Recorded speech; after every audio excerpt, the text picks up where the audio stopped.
Vamos lá, entramos ao vivo. Vulnerabilidade socioespacial.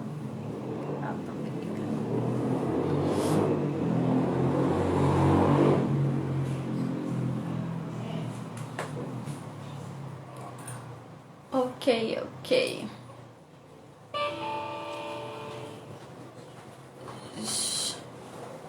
Olá, pessoal.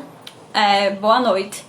Vamos dar início a mais um episódio, não, mas um episódio das nossas lives semanais daqui da Manguaba, cujo tema hoje é sobre a vulnerabilidade socioespacial à pandemia de Covid em Maceió, Alagoas, que foi um produto elaborado e criado pelo Instituto de Geografia, Desenvolvimento e Meio Ambiente da UFAL, mais precisamente com os professores do curso de Geografia e com o geógrafo Esdras Andrade.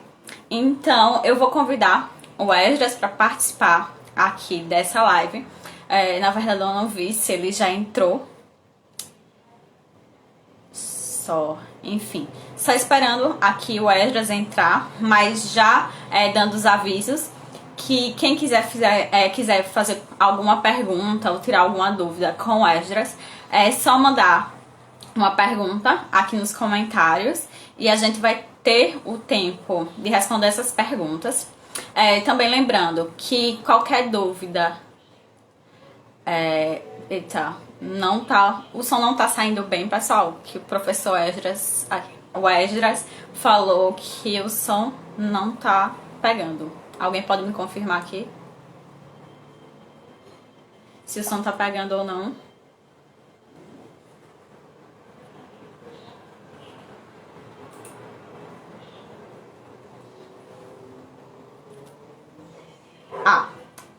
Todo mundo tá ok, então.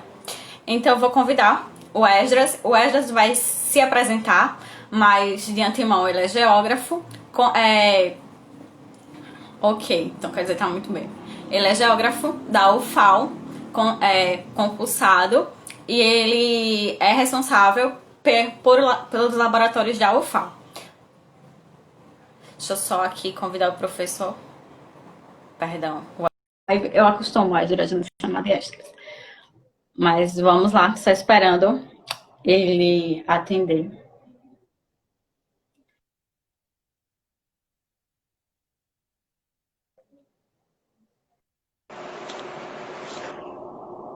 Tudo ok? Tá me escutando bem agora? Agora eu tô. Tive que reiniciar o aplicativo aqui. Tá funcionando agora. Beleza. Tranquilo. Então, a gente vai começar. Eu vou dizer novamente o título da nossa live, que a gente vai discutir um pouco sobre o trabalho realizado por vocês no Instituto de Geografia e Desenvolvimento, mais conhecido como IGDEMA. A gente vai falar um pouquinho sobre a importância desse trabalho, a importância da associação entre o científico e levar esse conhecimento científico para a população, que ele chegue em si, em toda a comunidade. Então, mais uma vez, o título do trabalho realizado por vocês é a vulnerabilidade socioespacial à pandemia de Covid em Maceió. Então, Esdras, a gente queria começar justamente por esse ponto, entender, compreender qual é a importância da espacialização dos fenômenos geográficos. Dos fenômenos geográficos. Boa noite, pessoal. Obrigado, Aline, pelo convite, e o Bruno também, obrigado. É uma honra, satisfação estar com vocês aqui, né? Participando dessa discussão, desse debate. Isso é importante para a gente enriquecer a sociedade, munir a sociedade de informação, dos problemas que estão acontecendo, e a gente dá um pouquinho da nossa contribuição, não só do aspecto científico, tecnológico, mas também para a população como um todo, né? Para o leigo propriamente dito, vamos assim dizer. Então, eu acho que a importância disso tudo é a gente poder transmitir para a sociedade de uma forma simples, objetiva e direta um pouquinho daquilo que a gente representa dentro da universidade para a sociedade ter conhecimento do que está sendo feito, né? Bom, partindo agora para a pergunta que você fez, em relação a importância, né, da espacialização, eu gosto de uma frase, geralmente nas minhas palestras, geralmente o primeiro slide que eu começo com ela é: tudo que acontece em algum lugar, desculpa, tudo que acontece, acontece em algum lugar, né? Então, assim, é uma frase de Gilberto Câmara. Ele foi, durante, acho que 10, 12 anos, presidente do Instituto Nacional de Pesquisas Espaciais, um dos pioneiros da introdução das geotecnologias e do geoprocessamento aqui no Brasil. E ele tem essa frase, não sei dizer se é dele, mas, desculpa, eu não sei se ele copiou de alguém, parafraseou de alguém, mas nas obras dele ele sempre cita essa frase e eu gosto dela. Então, o que é que a gente quer dizer com isso? Que todo fenômeno, tudo que acontece, ela tem duas instâncias para poder acontecer. Um é o tempo, né? Tudo acontece em algum determinado momento, e o outro é o lugar, o espaço. Então, tudo, absolutamente tudo, acontece em algum lugar. Então, a importância é a gente trazer para a sociedade a espacialização da possibilidade do coronavírus, né? No caso, que é o tema que a gente está abordando aqui, da Covid-19, como ela poderia abranger o território do nosso município aqui, mais especificamente os bairros. O objetivo do projeto com isso era trazer para a população a percepção de o quanto a doença ela pode estar longe ou ela pode estar perto da gente. Tá? Então, esse era o objetivo inicial do nosso trabalho. Eu acho que eu já respondi alguma pergunta sua que iria nesse sentido. Mas a ideia é essa daí, é espacializar um fenômeno em que, utilizando metodologias apropriadas para isso, e que correspondessem com a realidade. Tá? Então, basicamente, a importância da espacialização é essa, é você permitir visualizar de forma gráfica, traduzir em uma linguagem mais palatável para a sociedade, porque muitas pessoas, convenhamos, a nossa população, muitas vezes, ela não tem o conhecimento de entender evolução de gráfico, entender tabelas, entender números, cálculos, mas você visualizando se torna um pouco mais fácil essa percepção. E assim, além de tudo isso, antes de tudo isso, na verdade, o mapa, né, o mapa, ele é um instrumento de comunicação. Então, assim, a gente tenta usar todos os recursos disponíveis para representar melhor esse fenômeno espacializado, de forma que se torne mais degustável, mais palatável para a sociedade e ela entender de uma forma objetiva, direta e rápida. Sim. Se a gente for para fazer uma associação histórica, né, da importância desse processo de espacialização, a gente vai lá para o século XIX, aquela velha história, quer dizer, velha para a gente, mas não para todo mundo, que tem muita gente que não é do ramo, mas lá do Dr. Snow, o caso da pandemia que estava sofrendo, como deu origem o princípio, o primórdio do mapeamento do processo de espacialização de um determinado fenômeno.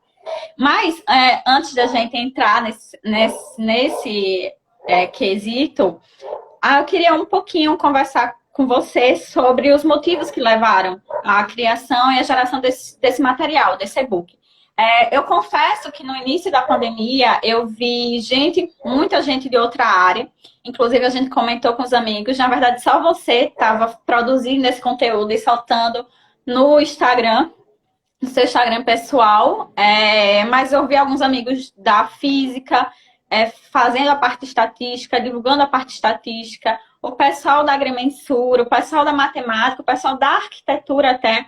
Então, a partir do momento que eu vi que você estava fazendo isso, eu tive grande alegria, na verdade, porque realmente assumir o papel do geógrafo e dar essa importância e dar essa motivação para se ver realmente um material que você está lá produzindo servindo para alguma coisa. Porque você tem, as pessoas ainda, principalmente aqui no Brasil, a gente ainda não tem a cultura de fazer a parte da saúde pública inteligente, parte de política, parte da economia, e a importância que a cartografia, a importância que a geografia tem dentro desse ramo.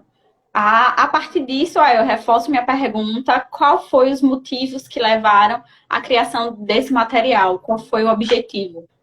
Olha, inicialmente foram várias vertentes assim que convergiram para um ponto em comum, né? Basicamente, a gente foi provocado pela reitoria, Uhum. não de forma direta, né? Mas a assessoria da reitoria da universidade, eles disseram assim, olha, a gente está participando de um grupo, a universidade está, o reitor está participando de um grupo junto com os secretários de saúde, tanto do estado, do município, como o governador, as autoridades médicas, e o papel da geografia a gente foi provocado para a gente poder, vamos assim dizer, fornecer informações para o reitor para que ele pudesse discutir com esse grupo de trabalho aqui no estado, né, baseado em evidências que a gente pudesse fornecer a partir de um determinado estudo, né, que no caso foi esse que Uhum. resultou no e-book. Mas antes disso acontecer, o Instituto de Geografia da UFAL, mediante alguns professores, a gente se reuniu como um grupo mesmo, né, um grupo de trabalho dentro do IGEDEMA, foi montado esse grupo de trabalho e foi discutido lá que assim a gente viu todo mundo de outras áreas produzindo, dando a sua contribuição dentro da sua especialidade e a geografia não podia ficar de fora. E a gente decidiu fazer o monitoramento, né, dos focos do Covid, na verdade, dos focos não, da abrangência do Covid. Inicialmente a gente começou com o Brasil, depois a gente evoluiu para somente o Estado e depois para o município, depois de um determinado tempo, porque até então os órgãos não vinham disponibilizando os dados por bairros para Maceió. E o que é que acontece? Aí a gente teve que abandonar o Brasil, né, a escala nacional, porque além de demandar muito trabalho, poucas pessoas trabalhando, muita gente também já estava fazendo isso Brasil afora. Então era a gente chover no molhado. Então vamos focar no estado, que é onde a gente mora, que é a população que a gente precisa ajudar de uma forma mais direta. Então basicamente foram esses aí os motivos que levaram a gente a produzir esses mapeamentos que são divulgados diariamente e também a execução, né, de um estudo em que pudesse fornecer subsídios aos tomadores de decisão aqui do nosso estado e do nosso município, de forma que eles pudessem, se eles quiserem, claro, consultar e utilizar da forma que lhes for conveniente esse estudo que tem uma base científica por trás. Partindo para o título do e-book, como tem muita gente que não é da área que está acompanhando a nossa live, e também ninguém é obrigado a saber de tudo, o que seria, se você fosse explicar, o que seria a vulnerabilidade? Então, o título, como o título do próprio e-book diz, a vulnerabilidade socioespacial. O que será isso? O que É, a, seria? o conceito de vulnerabilidade ele é amplo, ele pode ser utilizado em qualquer área do conhecimento, tá? Mas a gente levou em consideração a vulnerabilidade socioespacial, que isso aqui é baseado em duas, como o próprio nome já diz, né? Baseado em duas vertentes aí, que é a vulnerabilidade do meio físico, o que é que o meio físico oferece para que o coronavírus ele pudesse se disseminar no nosso município, e os aspectos socioeconômicos, né? Sociais, mais especificamente, mas econômicos também. Então, assim, a gente levou em consideração apenas esses dois fatores, a parte do meio físico e a parte socioeconômica. A gente não levou em consideração o meio biótico, que a gente poderia levar em consideração também aspectos climáticos, tudo que direcionasse o entendimento, porque a gente sabe, aliás, não é que a gente sabe, a gente lê, já leu por aí, que tem alguns especialistas que estão dizendo que o coronavírus ele também pode ser transmitido pelo ar, né? Mas como a gente não tem esse perfil de estar trabalhando com esse aspecto, a gente não é especialista nessa área, pelo menos dentro desse grupo que se formou para poder realizar esse estudo, a gente preferiu focar dentro daquilo que é mais palpável para a gente e também onde a gente conseguisse dados para a gente poder levar em consideração na análise. Tá? Então, assim, esses foram são os dois pilares que basearam o nosso estudo de vulnerabilidade. A vulnerabilidade nada mais ela não existe sem população. Se não existe população, ela deixa de ser vulnerabilidade e passa a ser suscetibilidade. Então, leva em consideração somente o meio físico, se o meio físico é suscetível para determinada ocorrência de determinado fenômeno. Então, nesse caso, como tem a população inserida dentro dessa fórmula aí, é considerado vulnerabilidade. De uma forma bem simples e abrangente, tá? Sem a gente entrar no mérito de discussão de conceito. É basicamente isso aí. Sim. E, Esdras, partindo para a parte metodológica do trabalho, como vocês fazem a aquisição dos dados estatísticos? Como é que eles chegam para vocês trabalharem? Já que tem todo um processo, a partir que você extrai aquele dado, você trabalha aquele dado, faz toda a análise. Porque as pessoas veem o mapa pronto, bonitinho, acham que é a coisa mais simples do mundo, que é a coisa, é lindo, quanto mais colorido, melhor, mas não sabe o trabalho que tem por trás. Então, a princípio, como é que esses dados chegam a você?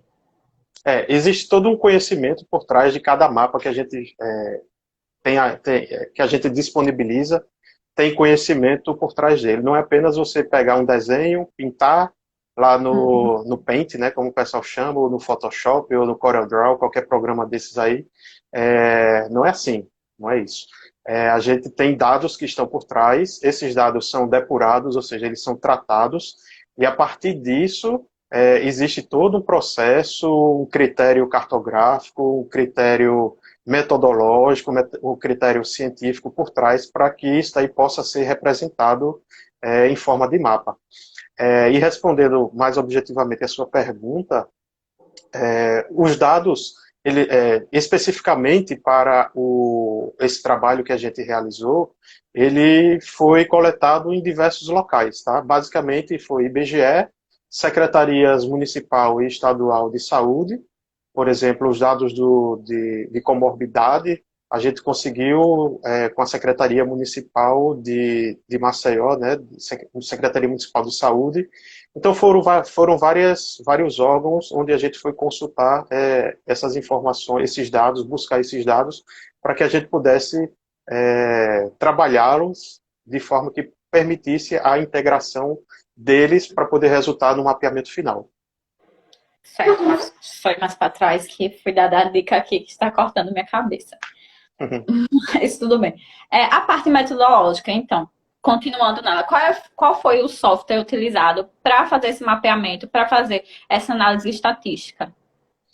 Veja só, basicamente a gente trabalhou com dois softwares. Uma planilha, planilha eletrônica, que pode ser qualquer uma.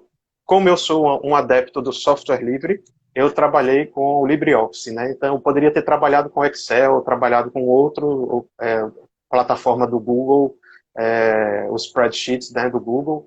Poderia ter trabalhado qualquer um desses, mas eu prefiro trabalhar com o LibreOffice.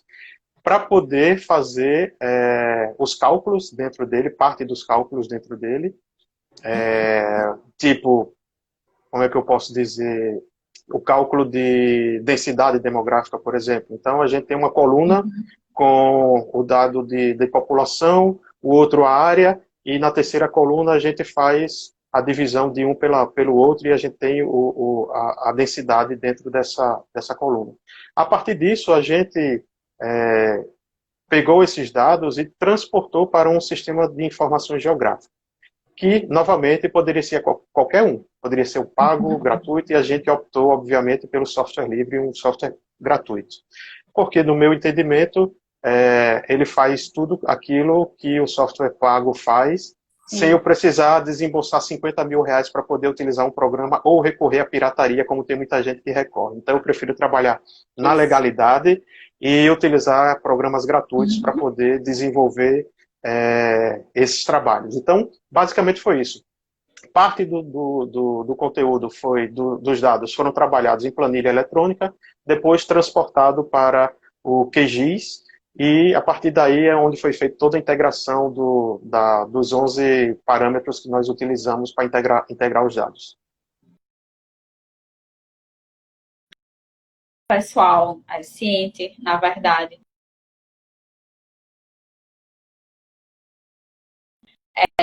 Tem quatro parâmetros. Então, O senhor, você pode repetir, porque deu uma travada no...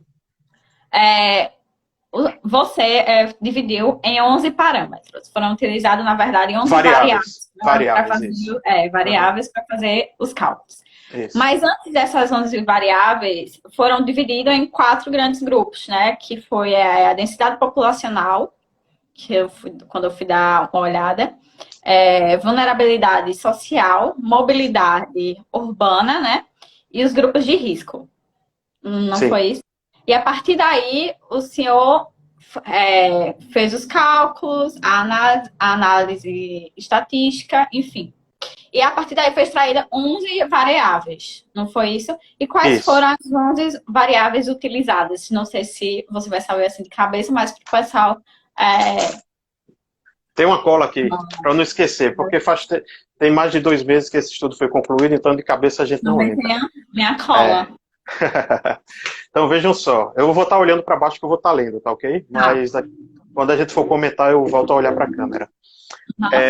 A gente, na verdade, a gente escolheu essas 11 variáveis numa discussão em grupo, quais seriam os dados que a gente poderia trabalhar de forma que melhor representasse a possibilidade de o vírus se disseminar no espaço, né? Então, a gente levou em consideração a densidade demográfica, os domicílios com mais de 4 pessoas residindo dentro dele, né? A gente levou em consideração 4, por quê? Porque a média do Nordeste eu acho que são 3,3 pessoas por domicílio. E a média nacional é 3 pessoas por domicílio. Então, a gente viu que a gente estando acima da média do Nordeste e do nacional, a gente poderia ter uma percepção um pouco melhor da possibilidade de disseminação da doença dentro dos domicílios. Além disso, a gente levou em consideração a tipologia do domicílio, né? Levando em consideração que aqueles domicílios que estão situados em vilas e aqueles que estão em edifícios, né, em prédios, a possibilidade de contato é maior nesses locais, porque existem áreas em comum em que as pessoas podem estar se encontrando e se aglomerando, tipo elevador, por exemplo, e isso daí pode proporcionar também, né, a probabilidade é grande de disseminação dentro desse meio. A gente levou em consideração também a extensão das favelas, dos aglomerados subnormais. Nós poderíamos ter trabalhado especificamente com elas, mas a gente preferiu trabalhar espacialmente porque o nosso propósito inicial seria trabalhar de uma forma mais pormenorizada possível, mais detalhada possível. Se os dados disponibilizados eles fossem pontuais ou por ruas, né? Mas infelizmente os órgãos que detêm essas informações eles não disponibilizaram até hoje essas informações, o que dificultou a nossa espacialização. Então a gente preferiu trabalhar o bairro como um todo e em vez de trabalhar com dados pontuais ou dados lineares, a gente preferiu trabalhar com áreas. Então, por conta a dificuldade de acesso às informações, aos dados, né? Então, a gente levou em consideração as áreas da favela. Por exemplo, aqui, eu acredito que está explícito lá no trabalho, o bairro do Jacintinho, que a gente verifica que hoje, e como foi previsto lá no nosso estudo também, que o bairro do Jacintinho ele tem basicamente, eu acho que é 45% da sua área aglomerado subnormal. Então, assim, a gente preferiu trabalhar com essa dimensão aí da extensão das favelas do que especificamente com a favela como um problema, mas a sua representação espacial dentro dos bairros. Também foi levado em consideração os estabelecimentos que prestam serviços essenciais, que foram aqueles do primeiro decreto do governador e do prefeito, em que eles estabeleceram tipo bancos, supermercados, esses estabelecimentos que prestam serviço, dentre outros, eu acho que tem umas 15 classes de estabelecimentos que foi permitidos, se não me falha a memória, mais que isso, e que esses locais poderiam aglomerar pessoas, como de fato a gente viu, né? Bancos, né? As pessoas fazendo aglomeração na porta dos bancos para poder recorrer aos recursos do governo, aos repasses do governo federal, ajuda, né? Do governo federal. Eu também não participei dessa fila aí, mas eu fiz fila em supermercado para poder, logo no começo, para poder fazer o medo do desabastecimento, que a gente não sabia, era tudo uma novidade, a gente não sabia quanto período ia ter que ficar dentro de casa. Então a gente foi lá, já fez uma feira para 6 meses, e para poder ficar dentro de casa e sair o mínimo possível, né? Então, assim, isso daí são alguns parâmetros, a gente levou em consideração também a densidade de vias, né? Ele está encaixado dentro da conectividade urbana, a gente não trabalhou com mobilidade urbana, porque a gente não levou em consideração os veículos, né? Mas e sim as vias e, na verdade, a infraestrutura para que os veículos possam se locomover. Isso, perdão, que é estações de transbordo. A estação de transbordo os pontos de ônibus, né, e de VLT também, onde aglomera muita gente. A gente levou em consideração também os grupos de risco, que foram os idosos com mais de 60 anos, e as comorbidades, como a OMS, né, a Organização Mundial da Saúde, eles classificaram como sendo os grupos de risco. Então a gente foi nesse sentido aí. E também a vulnerabilidade social, a gente tem um espectro muito grande de vulnerabilidade social, mas a gente preferiu trabalhar com aqueles que contribuíssem diretamente com a disseminação do vírus, que é uma população com a renda inferior a um salário mínimo, e também a falta de acesso à água encanada. Então, basicamente, foram esses as 11 variáveis que foram separadas em quatro dimensões para a gente poder facilitar o entendimento na hora da discussão, né? Então, basicamente, foram essas aí as 11 variáveis. Então, também só para critério da observação e curiosidade, qual foi a variável que teve maior peso na hora da análise estatística? Para a gente poder falar em peso, a gente precisa falar na metodologia, né? A metodologia ela foi dividida em duas partes. Uma foi a atribuição dos pesos. O peso, o que é que significa o peso? É quem é a variável que tem a maior participação, a maior responsabilidade no processo de espacialização. Se não me falha a memória, não sei se eu anotei aqui, não anotei, mas se não me falha a memória, a densidade demográfica foi a que obteve o maior peso, né? Eu acho que foi 25,4%, 25,5%. 25%, né? E em segundo lugar foi, se não me falha a memória, foram as estações de transbordo, se não me falha a memória. Então a gente vê, se a gente olhar não especificamente para a variável, mas para as dimensões, a gente verifica que as dimensões densidade populacional e conectividade urbana, só elas representam, acho que quase 80% ou mais de 80% de participação, de responsabilidade na disseminação, na verdade, da espacialização, da disseminação do coronavírus aqui no município. Então, basicamente, foi isso daí. Então, saindo da metodologia, chegando nos resultados, foi observado, quer dizer, eu observei ao longo do trabalho que foi dado 4 graus de vulnerabilidade, que foram no intervalo de muito alto a baixo, não é isso? Então, queria que eu não lembro se foi muito alto, ou não foi alto só, não? Eu não lembro agora. Muito alto. Tem muito alto, né? Tá, perfeito. Muito alto, médio, baixo. E baixo. Foram 4, 4. E Eu queria que você falasse um pouquinho justamente dos resultados obtidos. Aí, só lembrando, porque a gente vai dar uns 10 minutinhos para responder umas perguntas que surgiram e algumas perguntas que também a mediadora tem. Uhum. Sobre esses resultados, o que foi observado. Já parte do princípio aqui que o bairro do Jacintinho ele foi o único, na verdade, com muito alto, que recebeu vulnerabilidade muito alta. Aí eu queria que você comentasse um pouquinho sobre isso, sobre os resultados do trabalho. Deixa eu só voltar um pouquinho lá na metodologia, que eu disse que ela se dividiu em duas partes, eu esqueci de explicar isso daí, né? Sim. A primeira parte da metodologia foi justamente a atribuição dos pesos.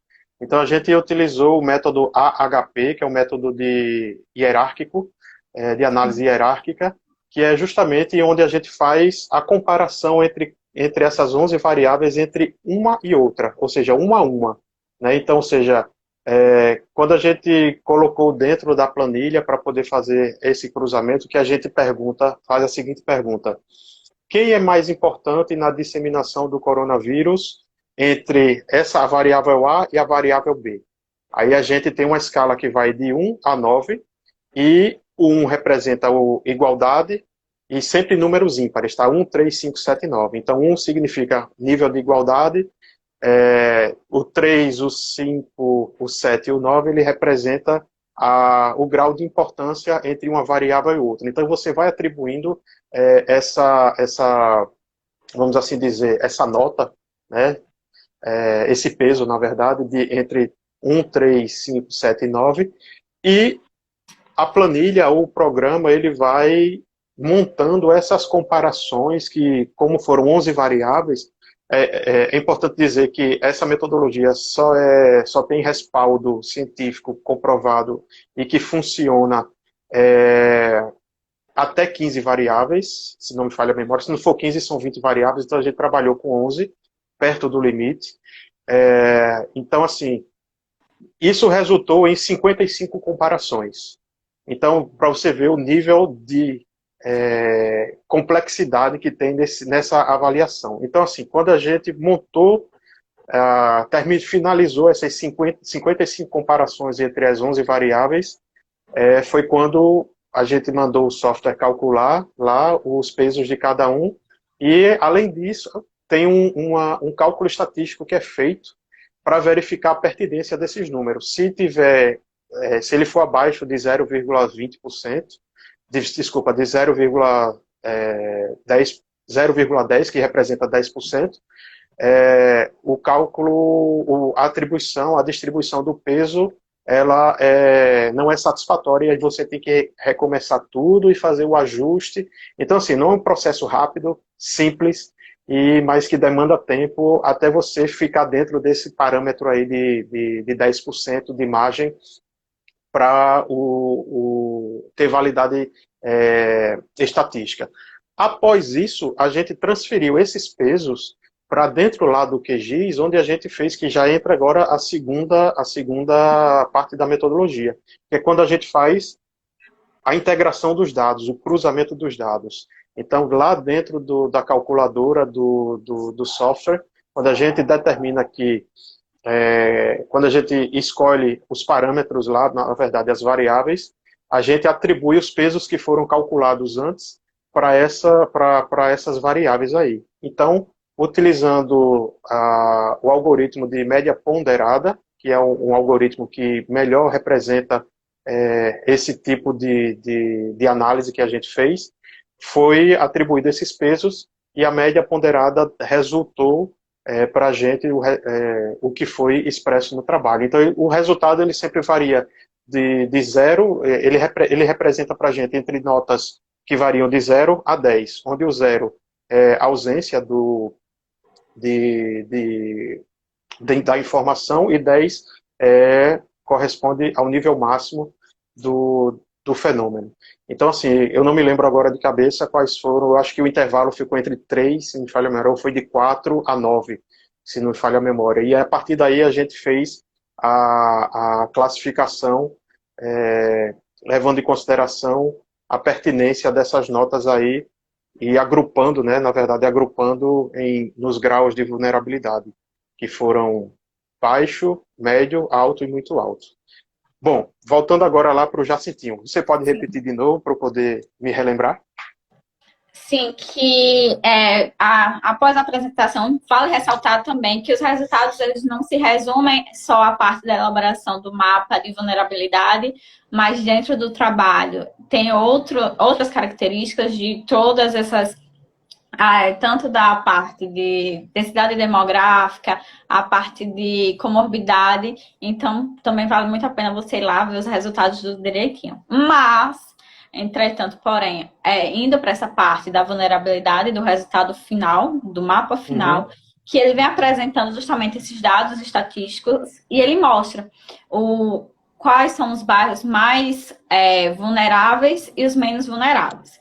E dentro desses resultados, apareceu que o bairro do Jacintinho é o bairro com maior grau de vulnerabilidade à propagação do vírus. Então, por quê? Na sua concepção de cientista que fez esse estudo? Veja só, vários são, na verdade, o que proporcionou que o Jacintinho fosse considerado o bairro que apresenta o maior grau de vulnerabilidade socioespacial para o coronavírus, corresponde justamente a que, dentre todos os fatores que foram levados em consideração, as 11 variáveis, a maioria delas estavam com valores mais altos. Por exemplo, densidade populacional muito alta no Jacintinho.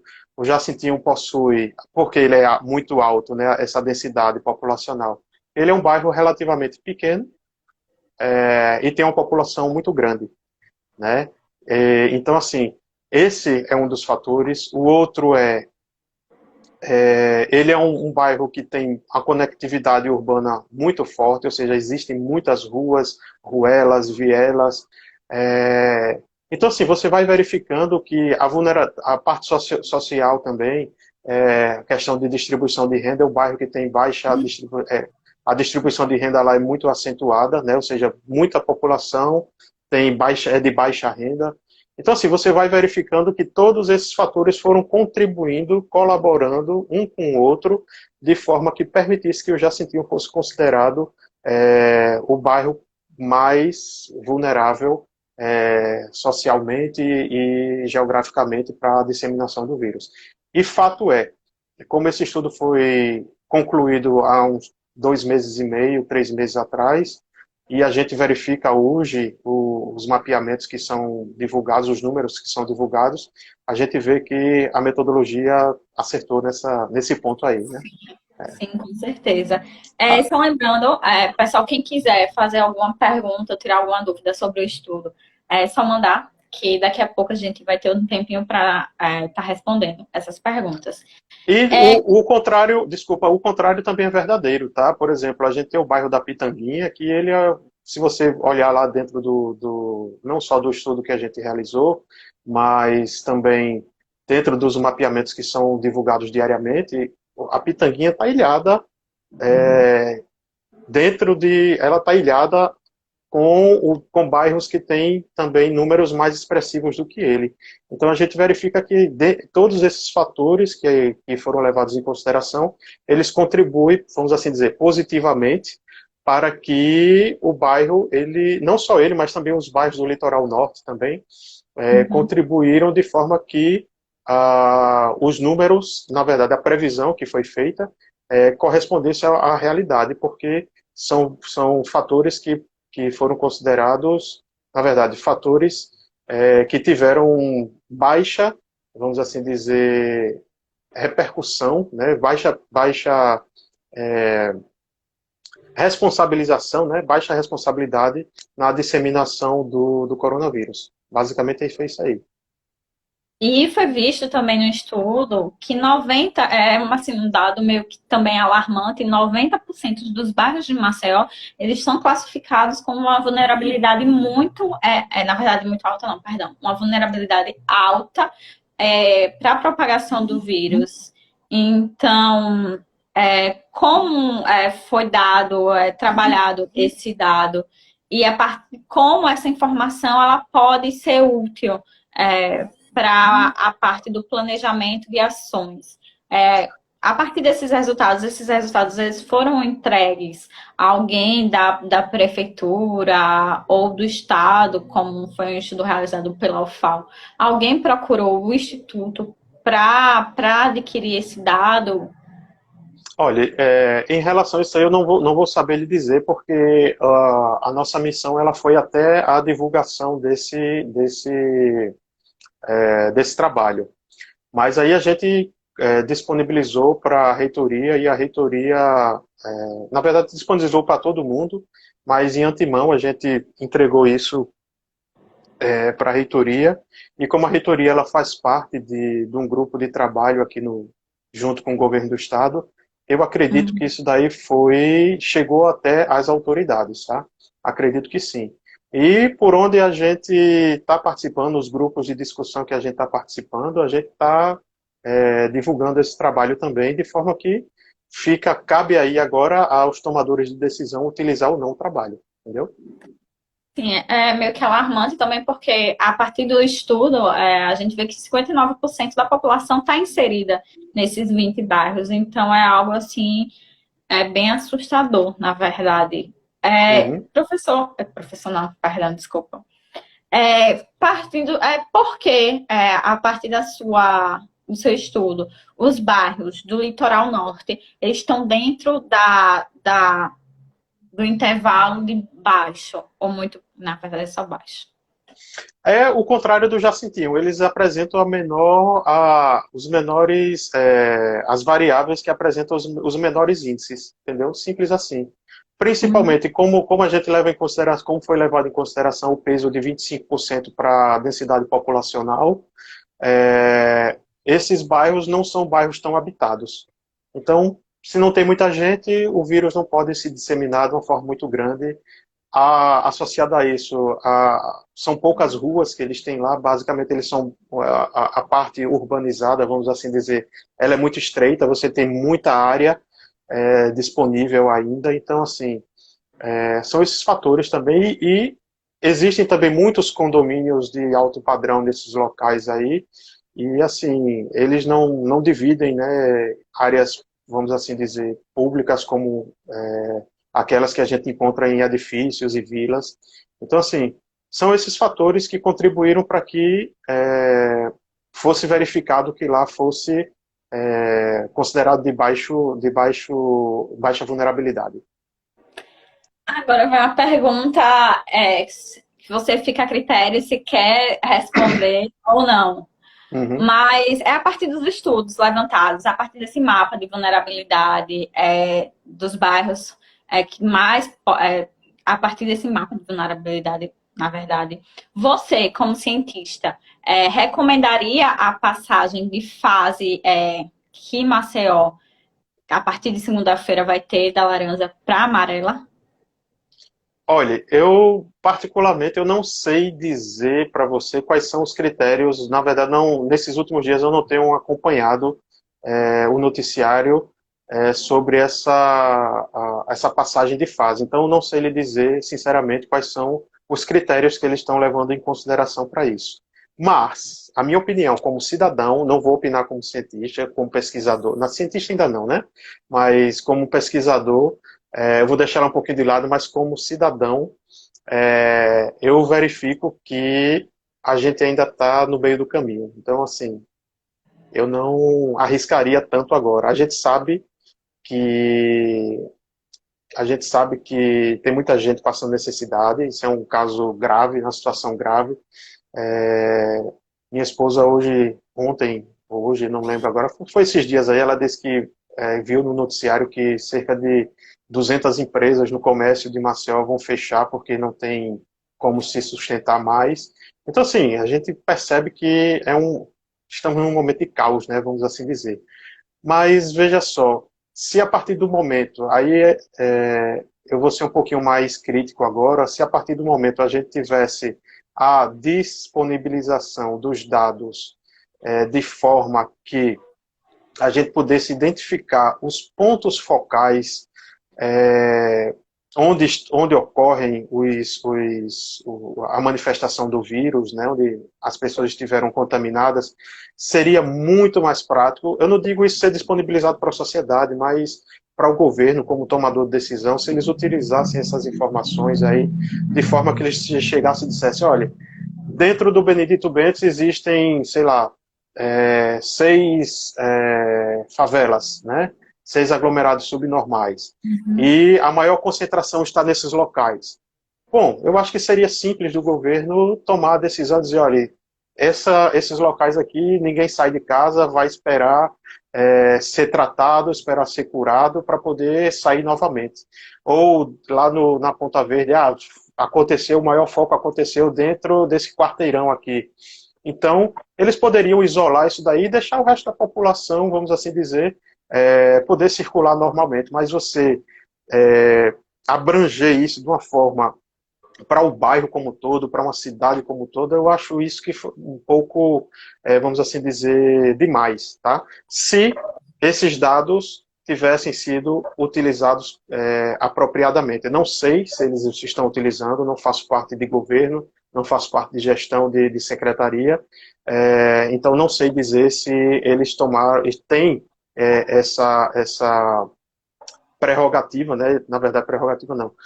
Não sei dizer se eles estão fazendo valer do uso desses dados para tomar as decisões. Pelo visto, não, né? Mas essa é a minha visão pessoal, não como pesquisador, tá? Entendo, compreendo. Na verdade, mais uma vez, voltando para aquele início, a importância de conectar, ter essa conexão entre o científico, o planejamento governamental e a população, porque você tem produção desse material. Como eu falei, tem o pessoal da engenharia da agrimensura com um portal, que o portal está incrível, mostrando esses dados estatísticos das pessoas que adquiriram o Covid, a taxa de mortalidade. Você tem Instagram, que são alimentados, o Pandemia Alagoas, alimentados também pela academia, pelo pessoal da física, não sei se Anderson está aí também, doutorado da física, que toda a parte, realmente, na verdade, trata toda a parte estatística da pandemia, com número de leitos disponíveis, números de óbitos, do pessoal que pegou o vírus. Então, é muito importante ter essa relação para isso realmente ser usado na tomada de decisões. O que a gente não viu, na verdade, né? O que a gente vê é a tomada de decisões a partir do poder econômico, né? Com interesse econômico por trás. Mas, vindo para as perguntas, temos uma pergunta que foi: quais foram as dificuldades relacionadas para a elaboração desse trabalho? Basicamente, acesso aos dados e idade dos dados. O acesso aos dados assim, a gente vive num país em que os dados eles não são valorizados, seja ele de qualquer natureza. Nós temos dificuldades em geração, não só geração, mas alimentação dos dados, que isso é tão importante quanto gerar os dados, é você manter esses dados atualizados. E o acesso, a disponibilização, incrível. A gente tem uma lei de acesso à informação que não é respeitada, né? A população não tem acesso à informação que ela precisa. Então, eu acho que assim, as informações, eu sei que quem tem a tomada da decisão detém elas, podem considerá-las, vamos assim dizer, secretas, vamos assim, não sei se seria esse o termo, mas eu acho que quanto mais informação a sociedade se apropriar, maior é a possibilidade de o combate ser mais justo, entendeu? Quando eu digo combate, é a população em si utilizar esses dados, independente de governo, e pode até contribuir com os governos gerando outras informações, outros dados, outras pesquisas, de forma que o governo pudesse até, vamos assim dizer, tomar posse dessas informações e tomar suas decisões. Então, assim, basicamente foi inexistência de dados. Segundo, a idade dos dados. Por exemplo, a gente trabalhou com dados do censo de 2010, então a gente tem uma defasagem de informação aí de 10 anos. Né? Então, por exemplo, tanto é que a gente preferiu não trabalhar com números absolutos na formatação das variáveis, a gente preferiu trabalhar com números relativos, números proporcionais, para a gente poder minimizar a margem de erro. Tá? Então, basicamente é isso aí. Falta de acesso aos dados, a idade dos dados e a inexistência de alguns dados, né, também. Certo. Então, Esdras, a gente agradece muito. Na verdade, a gente vai abrir espaço se você quiser fazer mais alguma consideração nesses 10 minutos, na verdade, 6 minutos finais para o término da live. Se você quiser falar alguma coisa que você esqueceu sobre o estudo. E, na verdade, também tem uma pergunta que eu queria saber, gostaria de saber se é um trabalho que talvez tenha uma continuidade, se tem perspectiva de ter um segundo estudo sobre a mesma pauta, mas com dados mais atuais. Veja só, aí a gente tem a nossa ideia depois que, não a gente continuar agora, mas a ideia é quando o coronavírus se estabilizar de uma forma mais descendente, ou quando o problema for resolvido, a gente partir para outros tipos de análises que foram fazendo a comparação entre o que foi previsto e o que aconteceu de fato. Né? Então, por exemplo, tem situações que a gente não conseguiu responder. Por exemplo, o bairro de Mangabeiras é um bairro em que ele forma um cinturão entre Jatiúca e Ponta Verde e o Jacintinho. Então, são os bairros, esses 3 bairros está entre os 6 que mais possuem casos, mas a Mangabeiras não tem, o bairro de Mangabeiras. Mas quando você verifica a taxa de infecção lá nesse bairro, ela é uma das mais altas. Então, assim, a gente ainda, pelo menos eu ainda não tenho respostas para isso, e que isso nós vamos buscar responder algumas lacunas como essa, depois que a pandemia passar, e quem sabe até pode ser uma tese de doutorado aí, né? Pode ser. Já pegou. Mas também, só querendo fazer uma análise, se for pensar pelo meio realmente social, do porquê o bairro do Jacintinho, o Benedito Bentes, apresentar as maiores taxas, a gente também tem que ver que eles são os maiores fornecedores de mão de obra e de serviços para esses bairros, né? Ponta Verde, Mangabeira, Jatiúca. Então, você tem uma população que sai do seu bairro para trabalhar nessas regiões que são realmente onde começaram os processos de infecção, os contaminados, e acabam indo trabalhar, fornecer seu serviço, sua mão de obra, voltando para o seu bairro, e todas essas 11 variáveis que o senhor analisou, vai ver que realmente tem essa relação do prestador de serviço, né? Não só isso, também, isso daí é importante, mas não só isso. Mas se você olhar a idade das pessoas nesses bairros, o Benedito Bentes tem, eu acho que 60% do bairro do Benedito Bentes tem uma população jovem. Então é aquela população que não respeita leis de uma forma geral, está na rua de qualquer forma, entendeu? Não quer saber de quarentena. Então são vários aspectos. É uma análise complexa, que a gente não pode levar em consideração apenas um fator. Existem N fatores que a gente deve levar em consideração, além desses 11 que foram levados aqui. Até assim, a questão psicológica também seria interessante levar em consideração nisso também, né? Então, assim, é um estudo que é gostoso de você participar, de realizar. Não sei como é que está o tempo aí. Assim, a gente tentou escrever de uma forma, tem muita informação técnica, é um trabalho um pouco denso, mas a gente tentou escrever isso de uma forma que fosse o mais compreensível possível à maioria da população, tá? Então, não sei se a gente alcançou esse objetivo de se tornar um trabalho em que fosse compreensível por parte da grande massa que tiver acesso a esse estudo. Basicamente isso aí. E, assim... Como você falou, é uma tese, se for fazer uma análise complexa, é uma tese de doutorado, com certeza. Com certeza. E, assim, partindo para as considerações finais, como você já franqueou isso daí, assim... não tenho do que reclamar da estrutura da universidade, o papel da universidade nesse processo. A gente teve todo o apoio possível. O que a gente precisou correr atrás de ofício para conseguir dados foi enviado, embora algumas secretarias não forneceram. outros dados que a gente correu atrás e não foi fornecido para a gente. Mas aí a gestão cumpriu o seu papel, né? Também dentro do Instituto de Geografia, os professores, eu sou apenas o porta-voz desse trabalho, eu conduzi esse trabalho, mas a gente tem uma equipe de suporte que está nomeado aí na obra aí, acho que mais 6 professores, 5, 6 professores.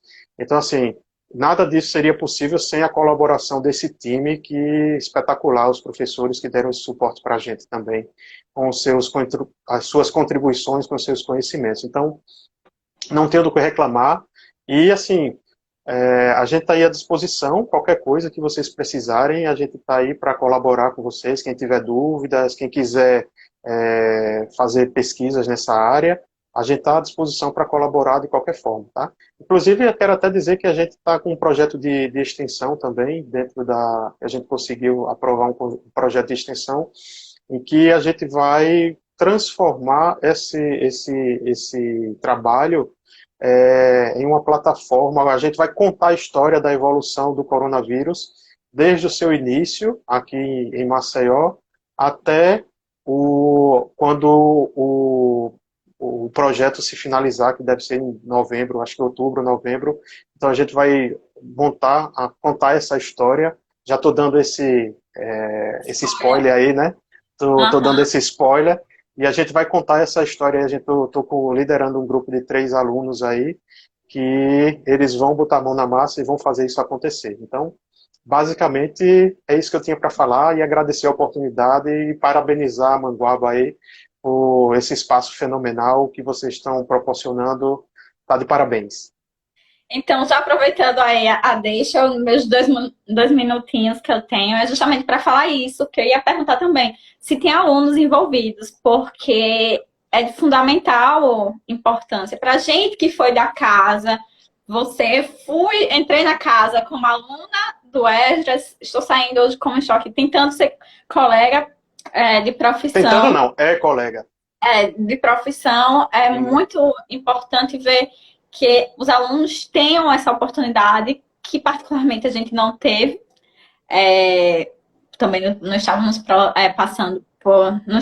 estávamos enfrentando essa realidade, mas que os alunos se envolvam realmente nesse projeto, mas em outros projetos, porque o que a gente vê realmente é que a geografia da UFAL está querendo ocupar seu espaço, tá crescendo, e é isso que a gente quer. Se a gente puder dar oportunidade para essa galera que está entrando agora, saindo, para ter esse conhecimento prático da geografia que a gente não teve. Na verdade, eu tive, porque eu tive estágio, tive outras oportunidades, fui bolsista PIBIC, monitoria, mas aqui a gente corre atrás, né?